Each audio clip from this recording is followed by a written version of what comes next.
Today, we're swinging through the decades to look at the cinematic evolution of Peter Parker, tracing the lineage of the web-slinger from his most humble beginnings, all the way to his highly anticipated new solo chapter.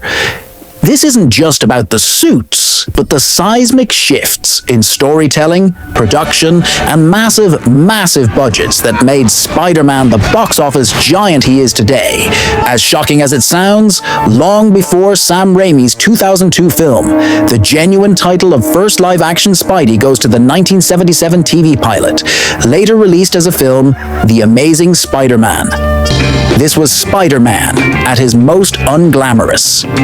Peter Parker, played by Nicholas Hammond, was a college student in a surprisingly bright red and blue suit that looked a little too much like spandex pajamas.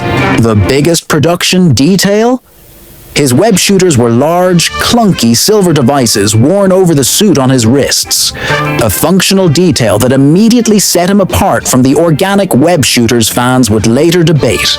This version was a TV pilot that only screened in foreign theaters, where the iconic superhero battles an evil self-help guru. Yep, this was definitely the 70s. The popularity, however, was enough to spawn a series and a recut sequel in 1978, Spider-Man Strikes Back. Despite their limitations, these early productions demonstrated the character's commercial viability, laying the groundwork for the future by proving that people would pay to see Spider-Man on a screen, no matter how low the special effects budget. Before the true blockbusters, the character's return was a gigantic cinematic undertaking that took 17 long years to come to fruition. Iconic director James Cameron came very close to making his own version in the 90s, and his vision was wildly different. Cameron wrote a 57-page scriptment that outlined a visceral, grounded take on the origin, most notably introducing the concept of organic web shooters, webs fired directly from Peter's body, which would later become a major point of the Raimi Trilogy. Cameron envisioned an R-rated take that was intense, focusing heavily on sexual awakening and biological changes, a far cry from the friendly neighborhood hero we know.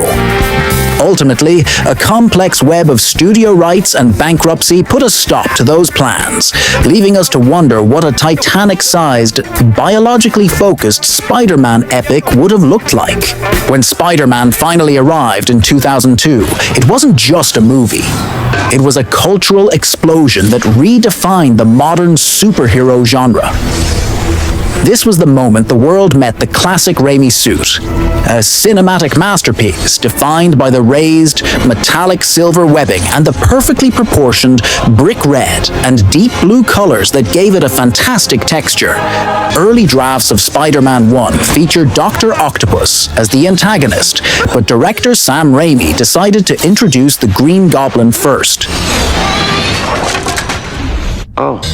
The era peaked with Spider-Man 2 in 2004, which cost around $200 million and is widely regarded as one of the best superhero flicks of all time, largely due to the emotionally deep struggle Peter faced, epitomized by the legendary train sequence, where he exerts every ounce of his strength to stop the runaway locomotive. This era broke the bank with Spider-Man 3 in 2007. That film cost an estimated $258 million, and some speculate over $350 million in final production and advertising, making it one of the most expensive films ever made at the time, all to bring the controversial black symbiote suit and multiple villains to life. After Raimi and Sony couldn't agree on Spider-Man 4, the franchise was quickly rebooted. The 2010s kicked off with Mark Webb's The Amazing Spider-Man in 2012. This time, the focus was on a more grounded, parkour-inspired fighter, and the suit, the Amazing Spider-Man 1 suit, reflected this with its dark, gritty, almost basket weave texture. The production budget was once again enormous, costing about $200 million to make. I just did 80% of your... The defining moment came with The Amazing Spider-Man 2 in 2014. Despite introducing the visually stunning TASM 2 suit with those gorgeous, massive white lenses, the film was cluttered with too many villains and ultimately became such a commercial and critical disappointment that the studio shelved the entire slate of planned sequels and spin-offs. The failure to launch the Sinister Six movie led directly to the pivotal moment when Sony was forced to seek a radical new partnership. Spider-Man's third major iteration came not in his own movie, but by introducing him to the MCU in Captain America: Civil War. Tom Holland was cast, becoming the youngest person to portray Spider-Man at 19, bringing a high-energy gymnastics background that allowed him to perform many of his own stunts. The MCU wisely skipped the origin story entirely and gave us the high-tech Stark suit in Homecoming. This suit featured a classic design, blended with Stark's expressive, contracting eyes. A feature that Holland, due to his dyslexia, helped convince the studio was essential for communicating emotion while masked. His solo sequels were financial juggernauts. Spider-Man: Far From Home in 2019 cost a relatively modest $160 million and was a critical turning point, becoming the first ever Spider-Man film to cross the $1 billion mark worldwide. This era reached its emotional billion-dollar climax in No Way Home in 2021, where we witness one of the best moments in superhero history: Tobey, Andrew, and Tom Holland's Spider-Man together in one movie swinging in the Statue of Liberty. That film's plot hinged on the gut-wrenching moment where the integrated suit is worn during the tragic death of Aunt May, leading to Holland's Peter Parker become a true hero by losing everything.